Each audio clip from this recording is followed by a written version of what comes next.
Pay attention, because today I'm bringing you the ultimate weapon to win with the black pieces. Welcome to the BENKO Gambit. I've been dying to show you this gambit for black, which is played against the queen's pawn. It's my favorite weapon to crush the white pieces, and why did it take me so long to bring it to the channel? Chess teacher, if it's your favorite weapon, why haven't you brought it before? Because I waited until I found the best recipe so that the video would be the best and most useful for you all. So what are we going to play when they play d4 against us? Cut the nonsense and show me the BENKO Gambit, chess teacher. Well, we're going to play the most versatile response of all, which is knight to f6. In a previous video, I recommended playing d5, going for the orthodox defense. Why am I now recommending you play knight to f6 instead of d5? Well, knight to f6 is a slightly more flexible move. It means that if we later want to play d5, we'll always have time to play d5. But what happens with knight to f6? With knight to f6, we can play other types of moves besides d5, depending on what our opponent plays. For example, this gambit. What happens here if they play c4, the queen's gambit? You know, that's the most popular move with the white pieces when they play d4 against us. Well, this is where we're gonna launch the BENKO Gambit, which is the one you see on the screen. A lethal weapon that will help you win tons and tons of games. Here, the traditional move would be to push the pawn forward. Why? Because capturing this pawn would be a mistake. But what if, chess teacher, I already know it's a mistake, but I don't know how to punish it? Then it's useless to me. First, teach me how to punish it. Well, that's exactly what I'm gonna do. First, I'm going to show you how to punish it if they make the mistake of taking the pawn, which, let me tell you, a lot of people do. And then I'm going to show you what happens if, instead of taking the pawn, they play a little better and push the pawn forward. In that case, what we're going to do is play e6. We'll move this pawn forward one square to open up the diagonal for the dark squared bishop. What does that bishop want to do? To win back that pawn we're currently down. And here white has two options, either protect it or not protect it. First, what happens if they try to protect it? Notice that they're trying to overprotect that pawn too much. So we're going to counterattack this pawn base with the a5 pawn. Now we're putting pressure on this pawn here and also on this pawn here. And notice that the structure of white's pieces really isn't very good. What happens if they try to protect it here? We simply capture and would win a rook, right? That's why they can't do it. And instead of defending with the pawn, what happens if they defend with the bishop? So now, pay attention to this move. We're going to jump with our knight to e4, a very dangerous move that our opponent might not notice, and, for example, play e3, a normal developing move for the bishop, and then we'd already be winning the game with queen to f6. Double threat. Threat a checkmate, and threat to the rook. They can't defend both at the same time. If they try to stop the checkmate, we simply capture the rook, and if they try to save the rook, we just deliver checkmate. That's the real danger of playing knight to e4. What happens if, when they capture and we threaten with the d6 pawn? Remember that, right? It's super important that if they capture, we play e6. What happens if they don't defend it, do the right thing, and keep developing their pieces? For example, knight to c3? What are we going to do? Obviously, we'll capture this pawn. That seems pretty logical, right? Well, here our position is way better, and there are lots of ways to punish our opponent. For example, look, knight to f3, a totally normal move. We strike at the center. Here, the most normal thing for our opponent to think is, I don't want to lose this pawn, so I'm going to capture it, because that way I leave you with an isolated pawn. You already know that an isolated pawn is the pawn that doesn't have any pawns on the adjacent files. That's why they might play this kind of move, right? For example, what could they play? Bishop development, it looks like they're the ones putting on the pressure, but the truth is, they're lost here. We're simply going to push this pawn forward. They haven't seen the danger in the position. We have a much better position than the white pieces, but they don't realize it. We're attacking this knight, and on top of that, we're tempting them to play the move that I'm sure all of you are thinking of. I place the knight here, attacking this knight with two pieces, and it can't move because we've got the queen behind it. I'm also attacking the bishop. Here, white is going to think, oh my gosh, this is great, I've pretty much already won the game. But here, we can sacrifice the queen because we're completely winning.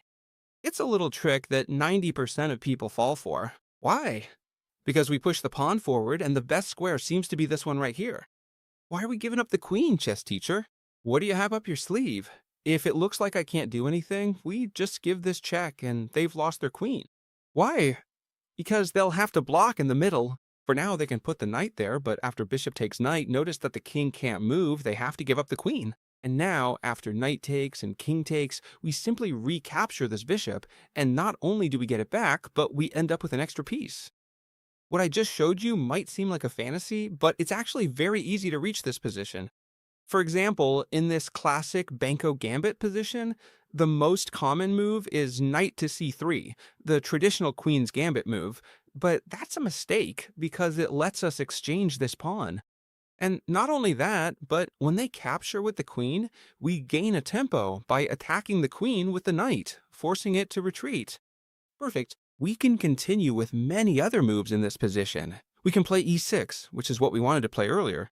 Even though we're no longer attacking this pawn, the move will always be useful. White can play knight to c3, and notice that we're in the same position as before. We're attacking the center. Now, if white doesn't see the danger, they might play a move like what I explained earlier, bishop to g5. We push the pawn, the knight has to come here, we give up the queen, and notice that we're in the same position as before, right? We capture here. A very quick recap of how this would continue. Well, just like before, earlier the bishop was here because it had captured the pawn, now it's here, but it's the same thing. We give a check, they have to come here, we capture, now we take the queen, and we're left with an extra piece. All right, chess teacher, enough with the theatrics. Tell me what happens now if they push this pawn. Well, now I'm really going to show you the Benko Gambit in all its glory, which is when your opponent plays well and pushes the pawn, and we throw in another gambit here. So look, first we offer a gambit. If they don't take it, they push forward. Another gambit, the Benko Gambit. Amazing! What happens then? Look, chess teacher, they can take this pawn from you, because if they push this pawn in the future, they'll defend this pawn, and it could get dangerous. So why are you giving away this pawn? Well, not only am I giving away this pawn, but now I'm giving you this one too, a 6.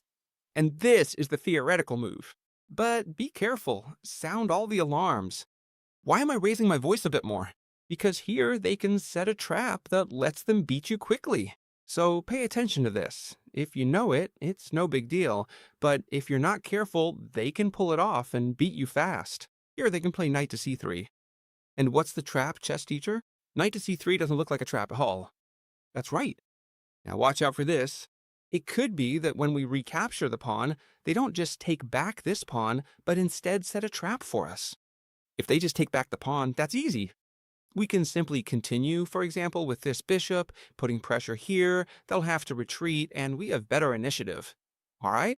But if, when we recapture the pawn, instead of them taking it back, they set a trap for us, be careful not to make the mistake that so many people lose to. So what happens here? We're attacking this pawn. Who's defending it? This knight right here. So we can chase it away, and when it moves, we simply take the pawn and recover a central pawn. And right now, not only do we start by giving up a pawn, but now we have an extra pawn in a better position. But be careful, here they can play queen to e2, attacking our knight, and if we move it back, they'll play knight to d6, checkmate. Right? Careful. How can I avoid that? Well, it's actually simpler than it seems. Instead of capturing this pawn, look, what we're going to do is play d6 to protect this square right here. If they play queen to e2 anyway, or even if they try to set this trap, which is to put more pressure on this point, and if we capture, the same thing happens. They would capture here and defend the queen's capture, and we would have fallen into the trap again. So what happens then? If they try to set this trap here, what's the right move? It's not to capture, but to give up this pawn. That's why I keep telling you how important it is to know these moves here. But that's it. It's just about knowing this, because if you know you have to attack the bishop here, then all you have to do is, when they capture this pawn here, well, what am I going to do? Well, I'm going to place the bishop here, or I could even come here, and now when they play this move, I can just move back, because now they can't capture since it's defended by the queen, and our next moves will simply be to put this bishop here and castle. A couple of very simple plans would be to attack this knight, because notice it can't go anywhere. So just by attacking it with the rook, with the bishop, this knight's going to be lost. No matter how much they try to push here, we would capture en passant, and they're going to lose this knight. That would be the plan. So once you know how to punish your opponent's trap, which is important to know, let's see how to actually play the Benko Gambit well. To wrap up the video, now comes the most interesting part, and the one that will help you the most when playing your own games. When they capture the pawn, we're going to continue with the 6, as I mentioned a moment ago, and if they capture, which is much more common than trying to set the trap, we're going to play a very subtle move, which is g6. Here, you can capture this pawn with the bishop, with the knight, or even by giving this check and taking it back with the queen. But since we can recover that pawn whenever we want, we're going to play a move, which is g6, to end up in a position that's very easy to play. For example, here, white plays knight to c3, and as you can imagine, we're going to play bishop to g7. Knight to f3, and we castle. Look at how simple this position is to play. The Benko Gambit might seem crazy, but it's super easy to play. We set up our structure, which looks a lot like the Pano variation. If you've seen the video, it's really similar, but now our opponent's pieces are very uncoordinated. All right, from here, e4 would be the most normal and best move for white. Why? Because they're taking control of the center with their pawns. Very good move. Here, we can play a move I really like, which is queen to a5, pinning this knight. And notice that here, if they don't realize and just play a normal move, we can capture this pawn here because the knight is pinned. It's a little trap in the Benko Gambit that'll come in handy for you. Queen to a5 to disable this knight, and whatever the knight was defending, it stops defending. Of course, I'm sure you're all thinking, well, then I'll play bishop to d2. Yes, bishop to d2 would be the right response. And then we're going to play bishop takes a6. We recovered this pawn with the bishop, but with a different goal in mind. Notice that this bishop is now dominating the white square bishop, and they won't be able to castle easily, because, as you know, if there's a check between the king and the rook, you can't castle. If they trade off the bishop, we place the queen, and exactly the same thing happens again. That's why the most common thing is for them to develop the bishop in the usual way, with bishop to 2. And so here we have a BR, a brilliant move, which is queen to b4. Queen to b4, a spectacular move, a double threat. We're threatening here, we're threatening here. Notice that there's almost no way to get out of this. For example, if they say, well, first I'll trade this bishop, then we simply recapture with the knight. And if now they say, well, I don't know. For example, I don't want you to come in here with the queen because then this knight would become very weak. Well, there's just no way to save yourself here, right? I jump in with the knight, knight takes, I come in with the bishop, with the queen, and there's just no way to defend. Even if they try to defend with the rook, notice that the pieces just aren't enough. Knight takes, and now, no matter how many exchanges they try, look, bishop takes, they can't even give up the rook anymore. They'd have to move the king or maybe even place the knight. But that wouldn't do any good. For example, this knight is useless now, it's pinned. We put the queen here, giving check, it can't be captured, and you can see this is already pointless. For example, if they block with the queen, we exchange here first, they capture with the king, you see they can't do it with the queen, and now, instead of trading queens, you can even keep winning material. This position is an absolute bargain. You can even capture here first, given a check. It's a position where you're up a pawn, up a piece, and up pawns overall. Notice how dangerous the Benko Gambit is with this bishop, and with this other bishop. It's very dangerous and very easy to play. The Benko Gambit is a very dangerous weapon, but be careful, it's also very easy to study because you don't need to learn theory, you just need to be familiar with the ideas. In other words, just by watching this video, you'll realize how easy it is to play.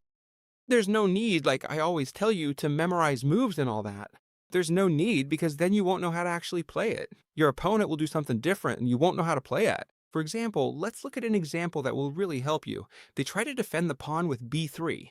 Seems very logical, right? They're defending a pawn that's under attack. They don't want to take that gambit because they understand it could be dangerous, right? For them. So we're going to play e6. We counterattack here. We counterattack here. We're going to break up this pawn structure no matter what. So here they have to do something. The usual thing is for them to capture this pawn because notice that this pawn is going to be CA. I can't talk. It's going to be attacked by this pawn, by the knight, by the bishop on b7, so they get rid of this pawn. And a serious question, with which pawn would you capture? With the D pawn or with the F pawn? Think about it in your head, and now I'll tell you the answer. There it is. The answer is with the F pawn. Why? Because if we capture with the D pawn, they'd trade queens, and then we'd end up in a slightly worse position because we wouldn't have castled. If we capture with the F pawn, not only does that not happen, but now we're getting ready for a possible D5 in the future. I'm not saying it's definitely coming or not, but for example, if they capture here, we could play D5, and we'd have a fantastic center, right? All right, that's the main reason why we're going to capture with the F pawn. If you thought of the F pawn, very good. For example, knight to F3. Now that we capture this pawn because that way, for sure, they won't be able to take it from us. We play knight to C6, a very natural move. And for example, what happens if they're really persistent and love to attack? Well, absolutely nothing happens. We're in such a good position that we can attack with everything. The typical maneuver is to first play h6, and then once they move away, play g5 to start trapping this bishop. And now knight to e4. Look at what a beautiful position this is, where this bishop has no way out at all. For example, if they play e3, there's not much they can do here. We can bring more pieces into the attack. For example, start with the queen. Like I said, this is just an example, but by looking at these examples, you can find ideas to use in your own games. We give this check with the queen.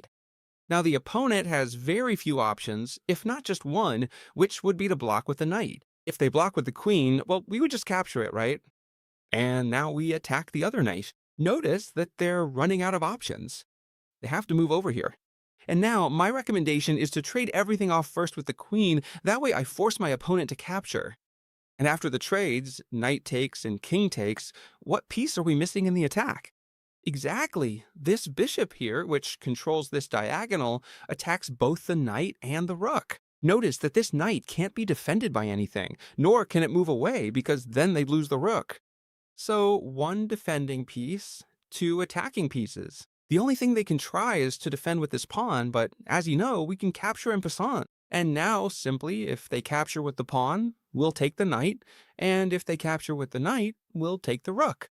Notice the danger of the BENKO gambit. And for those of you who stayed until the end of the video, I'm going to show you a quick trap to win in this gambit. And it's not with b3, but rather when they capture the pawn. We're going to play the typical move 6 that I mentioned, and they're going to play knight to c3. When we capture, they can take back with the knight, and now we'll play bishop to a6, putting massive pressure on the knight. Usually they'll try to defend it with e3, and at this point they've already lost the game.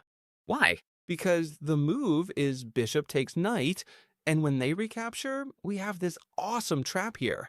Check, and we're going to take the bishop on the next move. But that's it for today. We'll see each other in the next video too, friends. Goodbye.